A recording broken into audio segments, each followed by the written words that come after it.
চৌরাঙ্গা আলমডাঙ্গা মহাসড়কে একটি বিচলিবর্তী ট্রাকে আগুন লেগে সমস্ত কিছু পুড়ে গেছে। এখন ফায়ার সার্ভিস একটি টিম, চুয়াডাঙ্গা ফায়ার সার্ভিসের একটি টিম এসে সেটিকে আগুন নেভানোর কাজে ব্যস্ত। আমরা দেখতেছি চুয়াডাঙ্গা ফায়ার সার্ভিসের একটি টিম এসেছেন এখানে আগুন নিয়ন্ত্রণে এনেছেন, কিন্তু মালামাল যা ছিলেন সবই পুড়ে গেছে। আমরা এখন দেখতেছি ফায়ার সার্ভিসের টিম সুন্দরভাবে কাজটি করেছেন।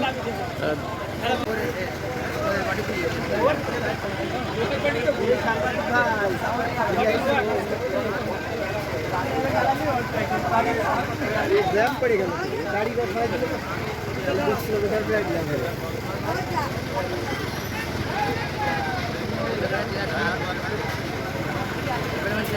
Driver live